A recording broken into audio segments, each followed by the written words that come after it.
a statement from Brian Kelly during an interview talking about what LSU does and doesn't do when it comes to NIL and the transfer portal. Andy and I, we disagree on this. That's more than okay. But Andy is joining the show now to unpack this together in a very civil, very polite debate, very helpful conversation to differentiating viewpoints. Andy, we got weather in Florida. We got weather in Tennessee.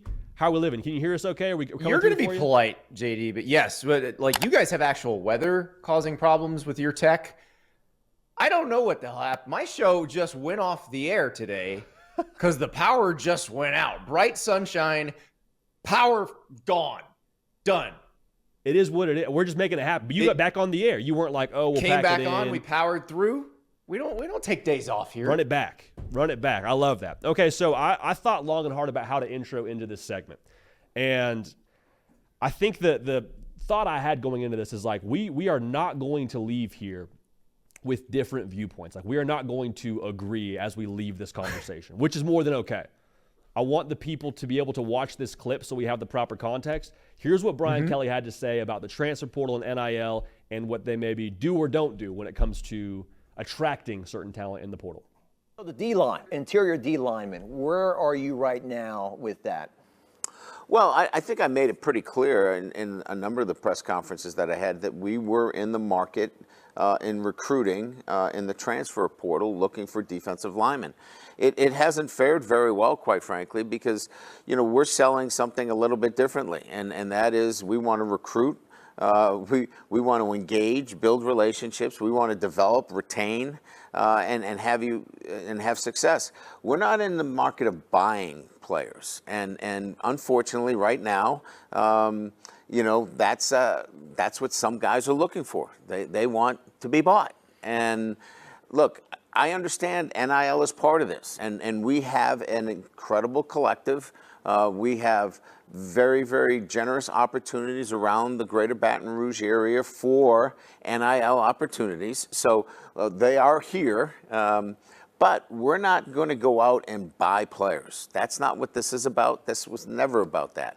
We will develop you. We will get you ready for the next step, as we did with Jaden Daniels, as we did with Malik Neighbors, as we did with Brian Thomas.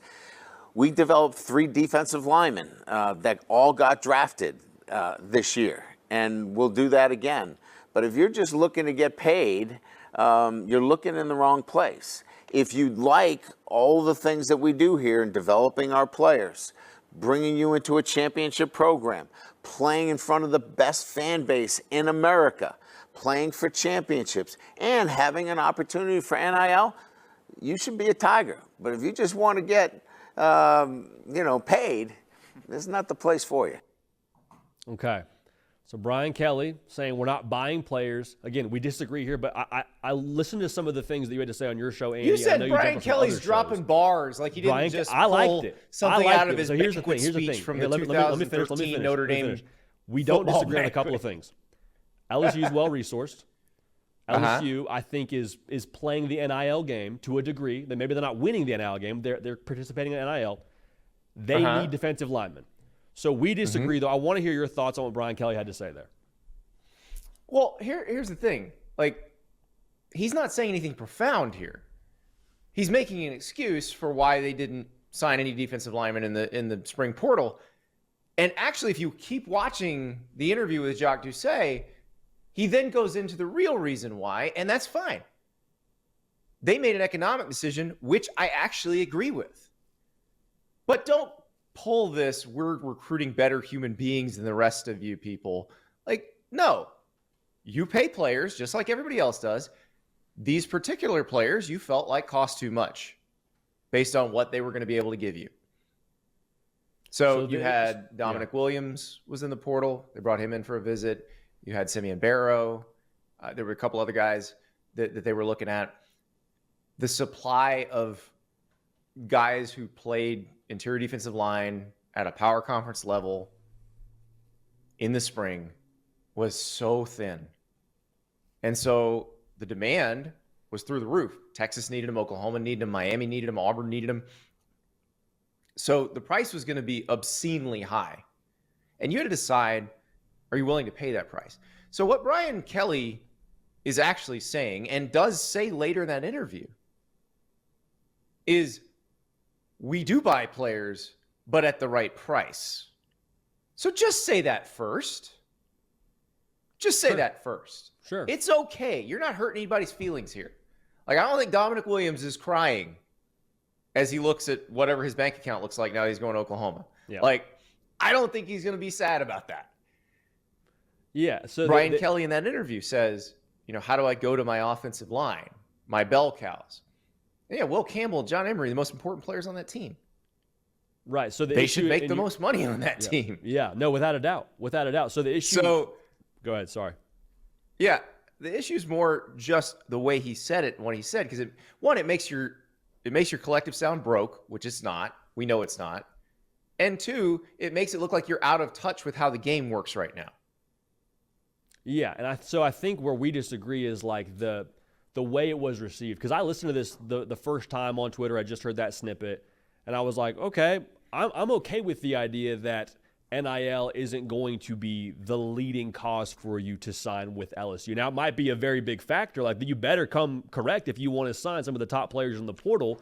But if you're going to say, hey, we want you to come here, there is NIL. Now, at the same time, when you come to LSU, NIL might not be the only thing we're pitching you on. And if NIL is the only thing you're pitching on or you're deciding on, like, maybe this isn't the right spot for you. So I think for me, I was making in the benefit of the doubt, like, all right, maybe I'm assuming LSU's playing ball because of the top 5 classes they have the last 2 recruiting cycles. Like, they're obviously playing ball to a degree. But like you said, if you don't want to hit that price point, all right, like, we'll walk away. And it's not a knock on Oklahoma either. Like, nobody's down on Oklahoma or Miami for landing portal guys. Like, good for them, So here's my question to you, JD. If one of these defensive tackles had been like Jalen Carter quality, do you think they would have just bought him? I think it would have been a conversation. Because I think they would have. I think I am willing to pay more for a Jalen Carter than I would a Dominique Williams, and that's not. And that's where the argument falls apart.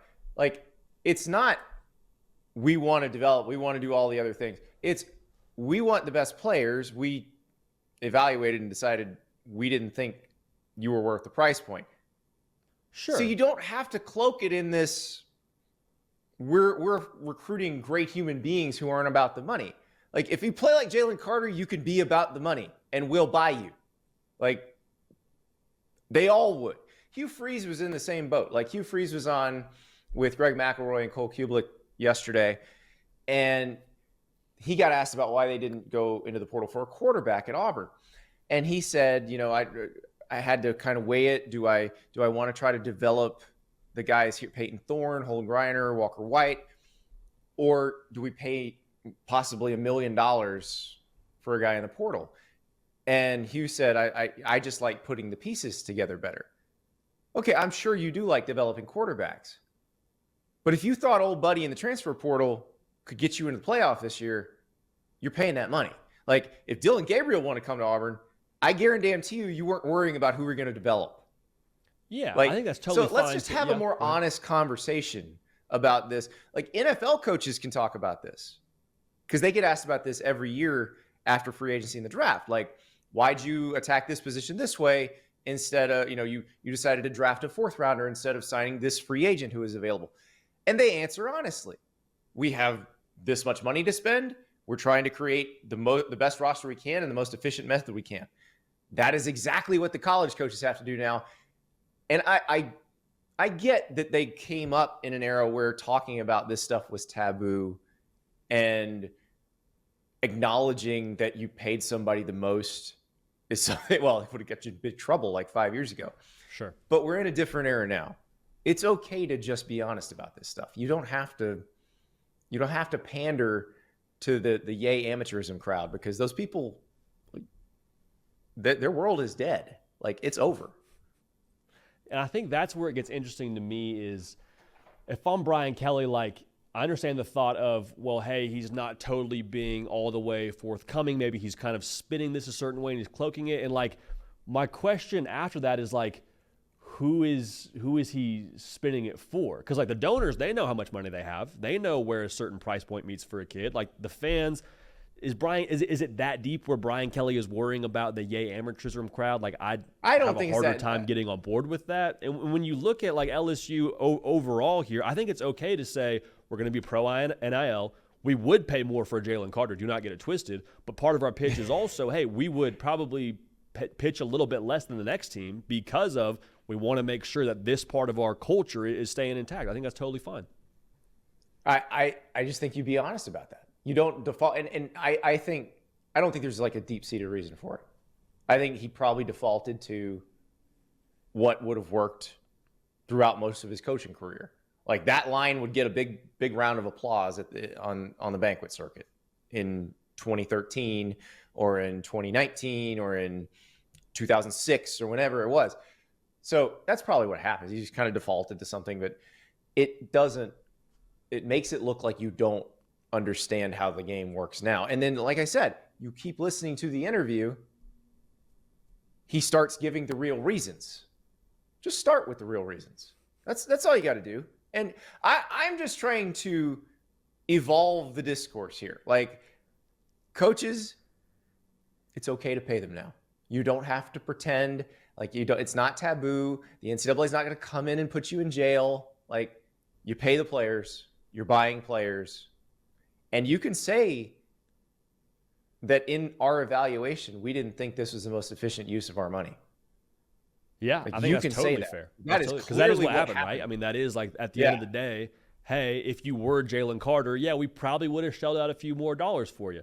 Here's my question, Andy, because I think this is kind of the speaking to evolving the discourse, like, because now the question is, well, if we attract a bunch of guys that are just after zeros and NIL is the end-all, be-all, I think most people don't know this for a fact, but we feel like that's probably not going to lend itself to the best culture. In your mind, how do you go about balancing culture when also you're trying to get the best possible and the demand is way up because the supply is way down? Mm-hmm. That's why you still have to have your foundation in high school recruiting. Yep. And LSU does that, and Georgia does that, and Alabama does that, and Ohio State does that. Like, that's why you still have, because while at the Big Ten and SEC level, you do see schools sometimes gambling on freshmen with NIL dollars, it's not to the extent that you're paying guys out of the transfer portal or guys who are already on your roster. And especially at the really good places, you can offer a little less to somebody coming out of high school because that will actually give you a chance to test that theory. Like, what are they about? Because like you said, if you have a full team of biggest bag guys, well, how'd that work out for Texas A&M? It didn't work out very well. That's yeah. So you do need to find that balance. Like, you probably do need some guys who are really good who just want the biggest bag, but they're also really good.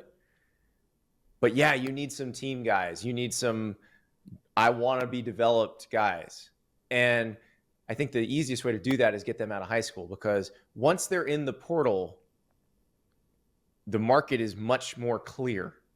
Yeah. And I think that's probably the bigger issue. Like, if you're an LSU fan, the thing you're more concerned about than any of the words that come out of Brian Kelly's mouth, you're concerned about the defensive tackle situation this year. They're pretty thin. They lost Mason Smith and Mekhi Wingo, who, given where they were drafted, could you have gotten them back? Maybe, but you didn't. You didn't have your defensive staff hired really in time for them to make that decision, and you didn't have your defensive staff hired in time to get guys out of the winter portal where the prices would have been lower. But also, it goes back to the class of 2023 when they signed 3 edge rushers, but they didn't sign any interior D-line guys. And I just don't think going forward at that level, at the LSU, Texas, Ohio State, Michigan type level, I don't think you can ever have a class again where you don't sign defensive tackles or where you don't sign offensive guards or you don't sign offensive tackles. Cody Belair was tweeting about this last night, our national scout who's worked in multiple personnel departments.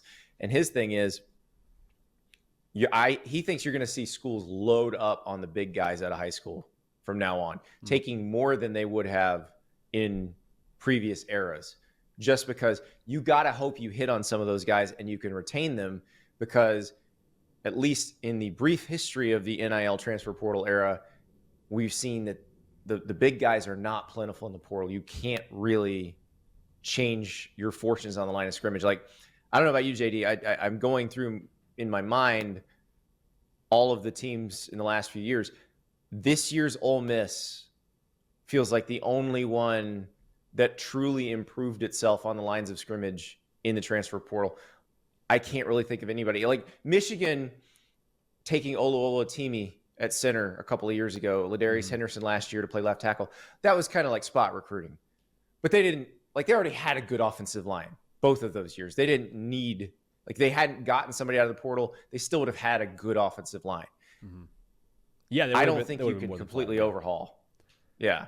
It's a fascinating time we're in right now, Andy, because I think, like, at the end of the day, you and I, we agree on this statement. If Brian Kelly just says, hey, he was worth more than what we were willing to pay, we don't even have this segment. You know, like, you and I don't even get to jump on here and brave the elements to get this done. So, Andy, you got a really good article out on on3.com kind of unpacking more of this in totality. And I want you to know, too, I posted some stuff to the Ponderosa because I put my viewpoint on there. And obviously, you know, is more pro LSU. So the LSU fans are like, yeah, get him, like, get after Andy Staples. I want you to know, I went to war on the Ponderosa for you, brother. I was like, hey, Andy. You don't have to. But I do, JD, because we're teammates. You've already got good locker room glue guys do, you know? No, well, and that's the thing. Look, I know you're not all about the bag. I may be all about the bag. We haven't figured me out yet. I'm the new guy. I'm the free agent signee, or the transfer portal signee. But you don't have to do that, because we didn't do this. Like, this isn't a bit. That's how you felt. Yep. That's how I felt. And I'm glad. I'm glad that we got to show everybody both sides of it. And the LSU fans are like, we love JD. He's the best. We hate Andy. He's the worst. Because yeah, exactly. It doesn't look like On3 is piling on them, or On3 is just caping for them. Like, we're legitimately having a discussion about this. 100%. And that's what this place is about. Like, we think very deeply about college football, probably more deeply than a lot of people do, but it's what we love. And yeah, I mean, here's the thing. We'll have a situation probably. Let's wait a few months. They'll play games. Oh, 100%. There might be a situation where I say something that the LSU fans absolutely love, but you're like, no. Yep. It's coming. Dude. It's coming. And they'll hate you, and they'll forget that you said nice things. They'll forget that I said mean things. I'll be the greatest person ever. You'll be the worst person ever. Listen, I've had a lot of fan bases mad at me over a lot of years. They never remember any of the nice things. So just remember, the next time you say something mean about LSU, no one will remember you said something nice this time. I will never forget, throughout the entirety of the Connor Stallion stuff, I'm like out there on one of the last guys on the branch. You might have been in the same category. I'm like, hey, listen, it's not that big a deal. Michigan's still Michigan. Like, I'm going to bat for Michigan. I picked Washington in a national title game. You and I are on the field. Confetti's falling.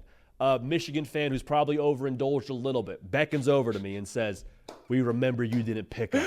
Andy, you picked him. And I was like, yes. I was like, dude, really? Really? It's like, are we serious? You're like, I was the last guy on the wall for like 2 months for you. And this is what you remember? That was it, man. That was it. Well, Andy, I'm really glad we got to do this. I'm really glad we got to have a good discussion back and forth. Hopefully, the internet is better for it, but we appreciate all your time. And stay safe out there in the elements. My elements are fine, but you guys need to be careful. Thank you, JD. Anytime you need me, let me know. Awesome. Hey y'all, thanks so much for watching. Subscribe to the channel here to make sure you don't miss an episode of The Hard Count. Also be sure to check out other videos on the On3 YouTube channel.